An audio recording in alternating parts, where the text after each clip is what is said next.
All right, everyone. Welcome to American Lit Topics in American Lit 2130. America is a mixtape. We're already into week 2. This is class number 4. I'm Mr. Smith. Today's talk is going to be in 2 portions. The first portion is going to give you a lot of ideas that might inspire your approach to this class. Maybe inspire your final mixtape. It's only one of many options. And then the second portion will be a brief introduction to the final, which is worth 40 points. And I've sent the email today, just now, with the precise assignment sheet. And everything's in there. Sometimes students get a little bit overwhelmed with all the detail in that. It's just, I encourage you to take it slow.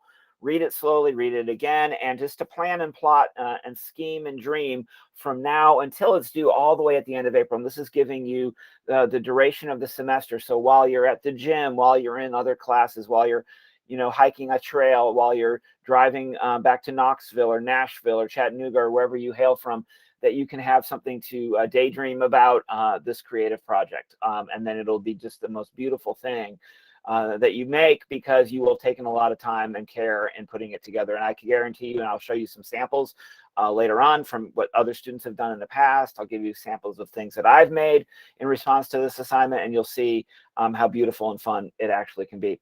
But the first part of the talk this morning on January the 19th, 2022 is called Grooves Grounded in Geography.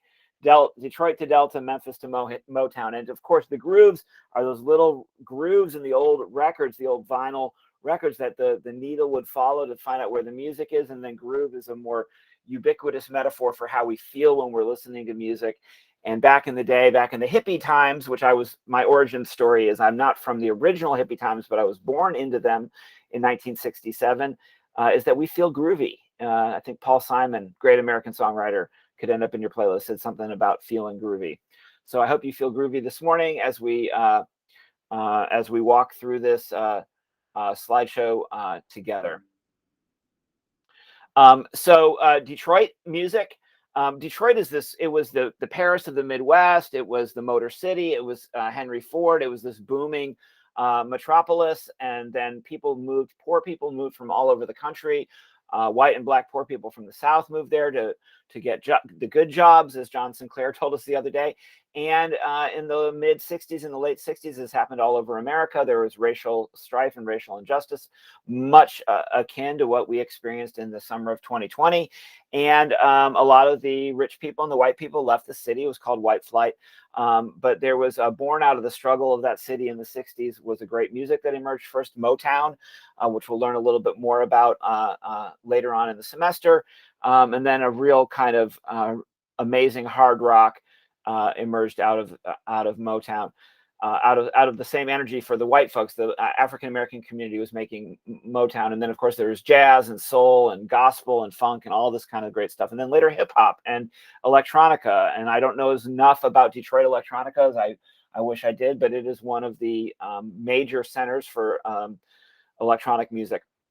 So some of the major names that if you were to do a Detroit theme or a Detroit portion of your mixtape, and of course I'll help to guide you there, because not any of you or some of you are from Detroit. Maybe you are. If you are from Detroit, please let me know. But I am, and we're gonna have a whole Detroit section of the course. We're having several Detroit authors and musicians are going to join me. But Stevie Wonder, Marvin Gaye, Eminem, the MC5, the Motor City 5, and Jack White. Of course, Jack White migrated from Detroit to Nashville, and he did it after me. I did that in the 90s. He did it in the aughts, and I like to say that Jack White was following me, but I don't think he knows who I am. So there is that flaw in my argument. And then we're going to now migrate in our geographies down south to the Delta. The Mississippi Delta is a fertile land which is in the lowlands adjacent to the Mississippi River. It refers probably to western Arkansas and to eastern Arkansas. I apologize. And then of course western Mississippi, Tennessee, southwest Tennessee. And this is the origin story of the blues, as we learned a little bit on last Friday. And here we go. We're going to hear a little bit more about that from Alan Lomax, who is somebody that I have been studying, and we're going to learn more about him on Monday. But also, I went to Clarksdale, Mississippi, where these pictures are from, and you immediately figured out with the roots here that the blues and the gospel are similar as they are different. And Lomax said this in a section called Good Land. We were in the heart of the Delta, the vast floodplain of the Mississippi, stretching south from Memphis along both sides of the great river and endowed by its yearly overflow through the ages with the deepest topsoil on earth.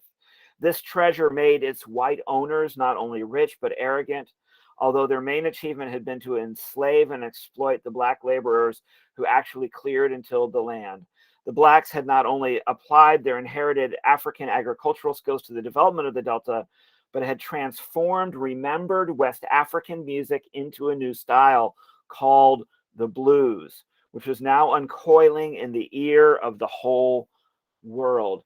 So from this horrible thing that some of our ancestors did, some of our white ancestors did, our black ancestors created this beautiful art form, and then they gave it to the whole world. And when a white kid from Tupelo found it, we have rock and roll, and there's other artists too, but a lot of people look to when white people figured out how to play the blues as the beginning of rock and roll. Some major names in Delta blues would include Son House, Muddy Waters, Robert Johnson, who we heard from directly. We heard some of him singing on Friday's lecture, Charlie Patton, Mississippi Fred McDowell. And in learning on the slides from teacher Cornell West, we see how this grief and this tragedy and this pain and injustice is folded into stories of freedom and liberation. And we, in the opposition of the blues and gospel, it's as simple as opposing romantic love with spiritual peace and godly love. And it's really not that simple. Those two kinds of love are some of the two most powerful things that we as human beings can experience, and they're not necessarily at enmity. They're not necessarily opposites, but clearly many of the blues men were people who came up in the black church, left the black church for the money and the fame and the experience of the so-called secular blues culture, and then some of them came back into church.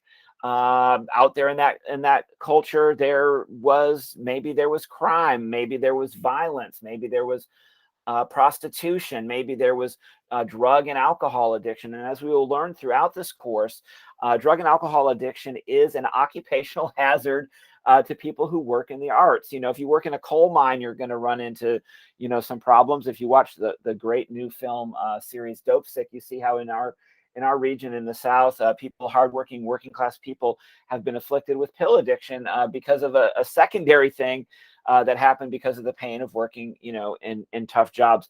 I distract myself here. That is a subtopic, though, that will come up as we learn about these artists, because these artists suffered from, some of them suffered from alcoholism and drug addiction, and then some of them have recovered from alcoholism and drug addiction and made great art and music out of that. There I am. You saw me in the first slide. I was at the Motown Museum in Detroit. There I am in Muscle Shoals, back when I had short hair. I'm a little chubbier than I was when I was younger. I'm still short. I'm only 5'7", but I think Prince and Bono and Martin Luther King Jr. are all about 5'6" or 5'7" too. So shout out to some of my fellow performative short people. You might have noticed the voice of the Irish singer Bono, who really likes to talk about the blues and the gospel. He says the Book of Psalms was one of the first blues records, the Old Testament Book of Psalms. You might notice, now here, if you can put it in the chat for extra credit, you might notice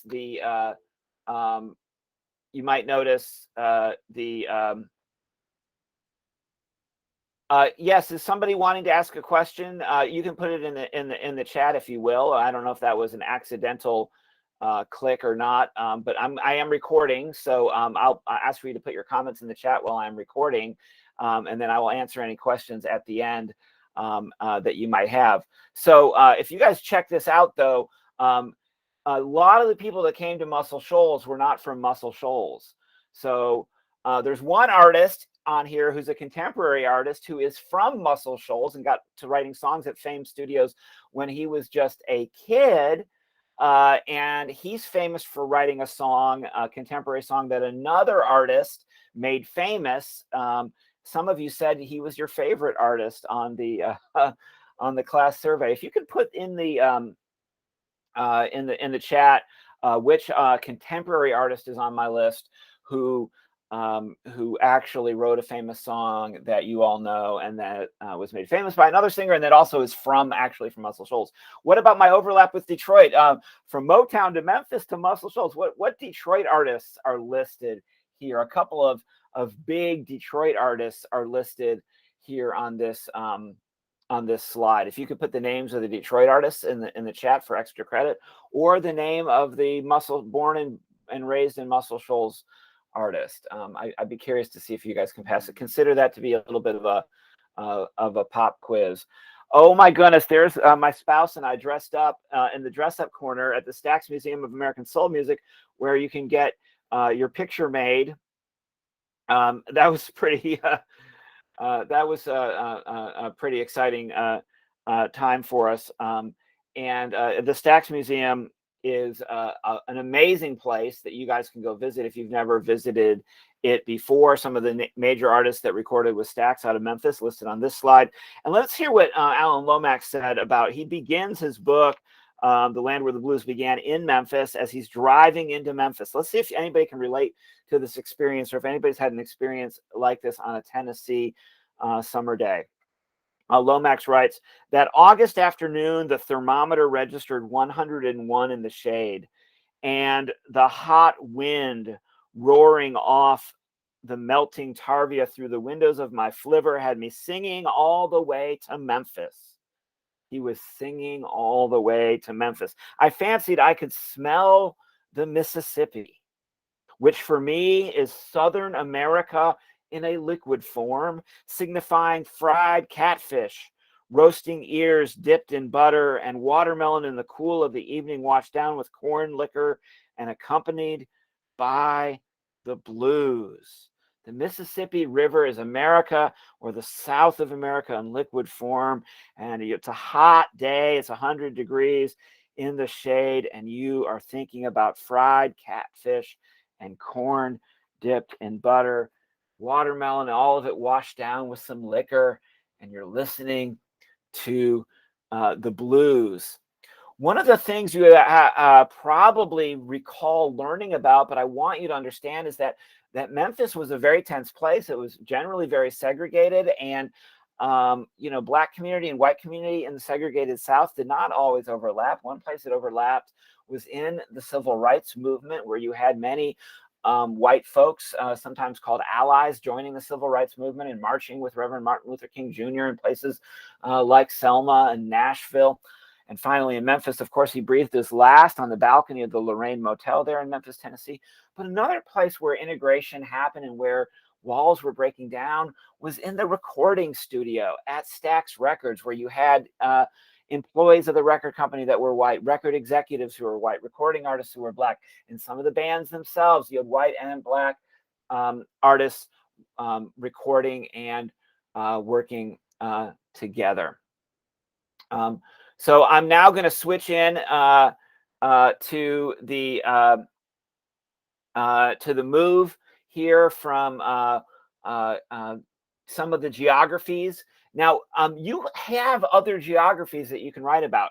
If I had had more time to prepare this lecture, I might have told you about the music scene that emerged in the 80s in a small college town called Athens, Georgia. Can you name 3 famous bands from Athens, Georgia? And at the same time, we're going to learn about, in the late 60s in Detroit, we're actually going to have a whole novel set in Detroit in the year I was born, written by a friend of mine who's old enough to be my daddy, named Peter Werby, radio DJ, dear friend, fellow traveler. You might have known that at the same time there was a huge music scene emerging in San Francisco. When outlaw country happened, it happened in Nashville, but it also happened in Austin, Texas. So if you want to take the geographical grooves grounded in geography approach, there are many different approaches that you might take from your mixtape. Okay, so on the pop quiz, Aretha Franklin and Bob Seger hail from Detroit. The contemporary artist from Muscle Shoals, of course, is Jason Isbell. He wrote the song "Cover Me Up," which several of you know through another iteration that a contemporary pop star recorded. It's called a cover song. Even Jake Hoot from Tennessee Tech, winner of The Voice, recorded that song, "Cover Me Up." Yes, that person. He comes from Muscle Shoals, the guy who wrote that beautiful song, "Cover Me Up," that was been so inspired.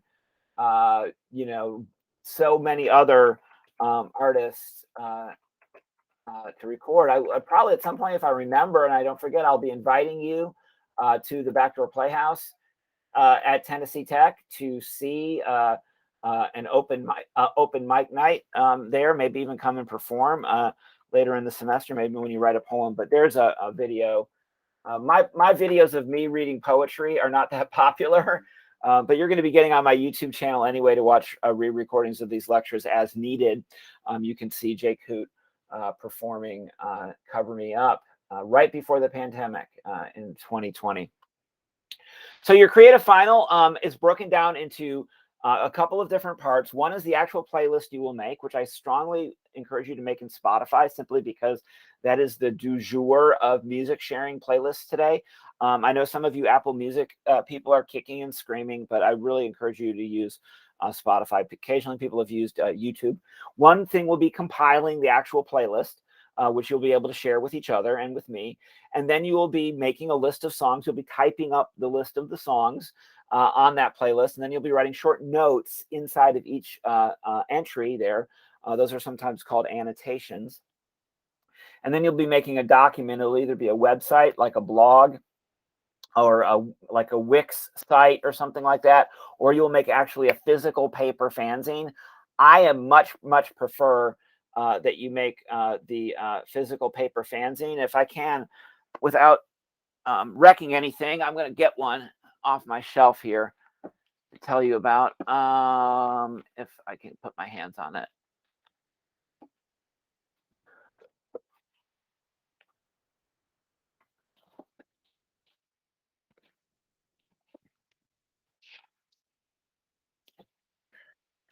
I almost gave up there. I have a huge collection of these. I've been making these since I was a kid. They didn't have blogs. I know I sound like the old man now, but they did not have blogs or Instagrams or Twitters or TikToks when I was a kid. And we who wanted to be in publishing, by the way, we have freedom of the press in America for everyone who owns one, right? So like I couldn't like just like walk. I did write for my high school paper, by the way. I was the editor for 2 years, but I couldn't just like walk into the New York Times, and make them print. And so I went to a lot of shows. I still go to a lot of shows, and kids would be peddling these fanzines, and I wanted to make one. So this is a little booklet. This is an 8.5 by 11 piece of paper folded over, and then there's articles and pictures inside. I made this actually in 2014, and I actually used it for a creative project at Vanderbilt University, where I was getting a degree in theology. And actually, my professor is a musician by the name of Dave Perkins out of Nashville, and he let me make a fanzine for my final at grad school. So if I can do it at Vanderbilt for grad school, you can do it at Tech for undergrad. But I'm going to place some copies. This is called Broke Down Palace. I'm going to place some copies of the Broke Down Palace in my door, and you can come and take one in Henderson Hall 218B. Don't run over there today. They're hammering in the building, I heard. But that will be there soon. It's not there yet. And I will also place a box with sample physical fanzine and other creative projects. Somebody last semester made a poster board. There's been many creative interpretations of this assignment. The more creative, the better. But you can do it electronically as well. But I prefer you don't just do it as a Word document, but rather you make something like a blog or something like that you can put out there in the world. Because one of the things about these mixtapes is they exist in the real world. As a matter of fact, yesterday, I found out that my friend Mark Kemp, who's going to be visiting this class in a few weeks, he was named the mixtape maker for the entire state of North Carolina. And they wrote a whole article about him, how he's like the mixtape curator for North Carolina. I had the link. I don't have it right here. I'm going to have to send that to you or share it with you at a later time. Dear friend, Mark Kemp, a journalist and just great guy. We're going to look at a chapter from his book, Dixie Lullaby, about being a white music fan in the South, growing up in the South. And we're going to learn from him. He's going to be a guest lecturer here in a couple of weeks. I forget what day. It's on your day-by-day syllabus. I'm so excited, you guys, about all the guests. I'm having lots of special guests coming on this class. Think of this class as like you're in a studio audience for my little podcast universe. I appreciate that. My YouTubing universe, which is, I really, other than the J Coot video, isn't that popular. I'm not trending. I'm not an influencer. I'm just, a teacher who's into dad rock and cares deeply and wants to share. So I appreciate you being a part of this. So one successful sample from last year was the Small Town Mix. Some Casey Musgraves, the merry-go-round song. I'll share that blog site with you. I regret the student didn't include pictures in there, but it was still a great assignment. They did a good job. This is a very competent, very strong assignment, but it really, grow up in a small town, listen to the music of the small town, make a mixtape about the small town experience. I think we can go deeper, like we could get into maybe, are there musicians from that town? Is there some history? Can you go and find some, some field recordings and things like that? That's what Lomax did. And we're going to learn about Lomax and Harry Smith next week, but they were song hunters. They didn't just, absorb what was on the radio. They went out and did this. Now you'll be successful, I think, no matter what, but my favorite mixtapes of the past couple semesters and the ones that I really challenge you guys on are where students dug deeply. So for example, I've had students over the semesters. This is a very religious community. A lot of students go to like some of the different, whether it be the Baptist or the Methodist or the, the Presbyterian or whatever, go to some of these campus, fellowships. They want to do a playlist on religious music. And the ones that I've really appreciated the most have been the ones that have dug deep and have gone in for like a careful articulation. And so some people go in a spiritual journey of what's called deconstruction. And this person actually narrated their deconstruction journey through song. And so there's different phases in the playlist. It's only 15 songs. It was just beautifully done. They created this amazing artwork, kind of collage that went with it. And it said, the student said, the showcase of someone starting out in faith, to the harsh realization of the evils of life on earth, to the questioning and abandonment of faith, to realizing they are the universe and they have choice. It's a beautiful, incredible playlist. I have their permission to share it with you. I will share it with you later. This other person did something called Sync Battle Rex, America, Are You Okay? And they really took the American aspect of the assignment seriously and found songs about challenges and troubles throughout American history. It was phenomenal. And their annotations were phenomenal. I don't think they put it in a fanzine. I was disappointed about that, but I will share with you. I believe I will be able to send you that exam. I'm sorry, that creative final in its completion with that student's permission. These students are so generous, and I'm so grateful to them for being allowed to share their work with you. I'll ask your permission for the same, so I'll be able to share your work with future students. But the point of doing that is to show you that real students sitting on your side of the desk have done this and done this successfully. I acknowledge that I can be a little bit, over caffeinated, over enthusiastic, maybe even a little bit intimidating. I don't mean to be. I apologize if I am, but students occasionally say, well, Mr. Smith, you're a little intense, dude. So, I don't want you to take my word for this. I'm going to show you that other students have done so well in this class. And then when I have guests on the class call, I'm going to be hopefully demonstrating to you all that this is part of a community of ideas. And that's what literature or some of your other humanities classes really are. It's what's called a community of ideas.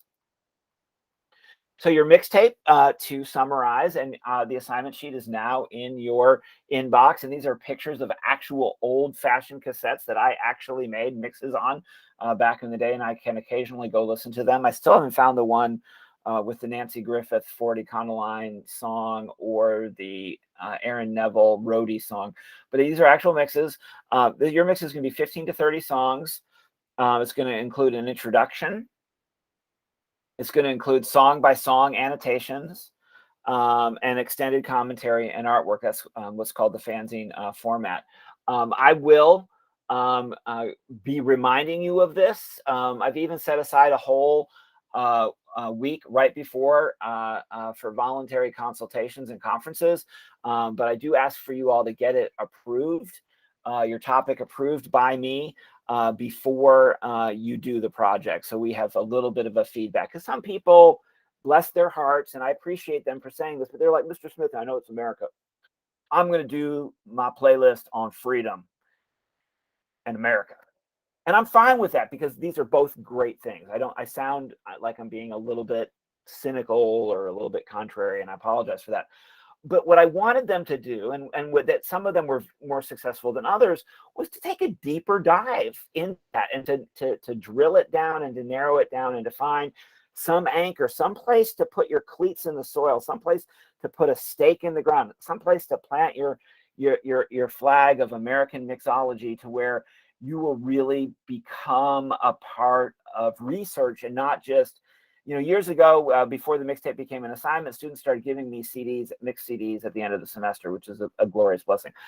And one guy just brought me a USB drive, and he just handed it to me and said, "Here, here's all the music that I own." That's overwhelming to me.